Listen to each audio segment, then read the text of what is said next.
आज हम बात करने जा रहे हैं एक ऐसे नाम की जिसने अपने जीवन की शुरुआत गरीबी हालत में की, पर आज देश भर में चर्चा का वो विषय बन चुके हैं। नाम है धीरेंद्र कृष्ण शास्त्री, जिन्हें लोग प्यार से कहते हैं बागेश्वर धाम सरकार।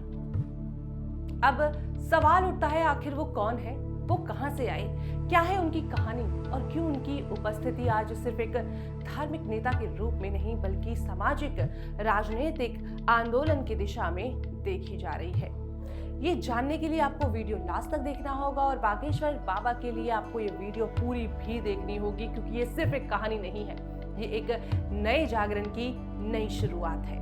धीरेंद्र कृष्ण शास्त्री का जन्म हुआ था 4 जुलाई 1996 को मध्य प्रदेश के छतरपुर जिले के गांव गड़ा में। बेहद ही सामान्य परिवार में हुआ था। उनके पिता का नाम राम कृपाल गर्ग और माता का नाम सरोज देवी था। उनका घर बेहद ही सरल घर, जो कि कच्चा मकान होता है, आपने देखे होंगे, सीमांत समाधान का था। पैदल स्कूल वो जाते थे। ऐसे हालात में उन्होंने अपना बचपन गुजारा था, लेकिन यही पृष्ठभूमि ही उनकी ताकत बनी, क्योंकि जब इंसान के पास कुछ नहीं होता तो उसके अंदर कुछ बन जाने की चिंगारी जल जाती है। शिक्षा उन्होंने अपने गांव से शुरू की, बाद में बीए तक की। 3-4 साल कुछ ऐसा हुआ कि उनकी आत्मा में एक आवाज जागी, मैं सादगी से उठकर कुछ बड़ा करूंगा। गड़ा गांव में स्थित ये धाम, जो आज लाखों श्रद्धालु का केंद्र बना हुआ है, पहले एक शांत स्थल हुआ करता था, लेकिन शास्त्री के हाथ में ये घटना बन गया। यहाँ का मंदिर, जो कि मुखियात बालाजी महाराज स्वयं हनुमान जी को वास करते हैं, ऐसा भी कहा जाता है, अब बागेश्वर धाम बालाजी मंदिर जो कि कहलाता है।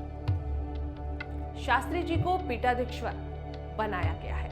उन्होंने इस धाम को सिर्फ धार्मिक स्थल नहीं बल्कि लोगों की चिंताओं का समाधान बनाने वाला केंद्र भी बना दिया। मंगलवार शनिवार को दिव्य द्वार उनके यहाँ पर लगता है, जहाँ श्रद्धालु अपनी पर्चियां यानी कि अर्जी लेकर जाते हैं। बोलते हैं कि वहां उनकी समस्याओं का समाधान होता है। उनकी सेवाओं में शामिल है निःशुल्क भोजन, जरूरतमंद लोगों की सहायता, विवाह उत्सव। ये स्थान अब सिर्फ मंदिर नहीं बल्कि एक जागरण केंद्र बन गया है, जहां आस्था, सेवा और नेतृत्व तीनों मिलते हैं। अब बात करेंगे उनके राजनीतिक सामाजिक प्रभाव की, जो बड़ी तेजी से आगे बढ़ रहे हैं। शास्त्री जी का प्रभाव सिर्फ धार्मिक चक्र तक सीमित नहीं रहा, उन्होंने अपनी आवाज को सामाजिक और राजनीतिक दिशा में भी जोड़ दिया है। उदाहरण के लिए नरेंद्र दामोदर दास मोदी यानी कि हमारे प्रधानमंत्री ने बागेश्वर धाम में कैंसर अस्पताल की नींव रखी। उनका कहना है कि वो हिंदू राष्ट्र योद्धा है और उन्होंने धर्म, आस्था, राष्ट्र भावना को एक नए रूप में पेश किया है।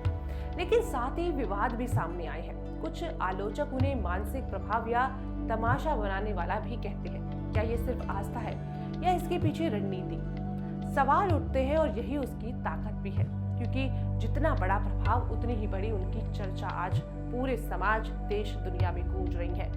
तो देखिए, इस तरह के एक गरीब परिवार का लड़का, जिनके पास संसाधन कम थे, उनकी आस्था, उनकी कथा शैली और जनता से सीधा उनका जुड़ाव हुआ। उन्होंने धाम को एक सेवा केंद्र और आंदोलन केंद्र में बदल दिया। आज वो लाखों लोगों के बीच उम्मीद का एक नाम बन गए हैं। ये जागरण है उनके जीवन का, जहां सिर्फ पूजा नहीं बल्कि सेवा, सामाजिक बदलाव और नेतृत्व है। उनकी कहानी हमें ये दिखाती है कि जब तुम कदम उठाओ तो राह बनती है।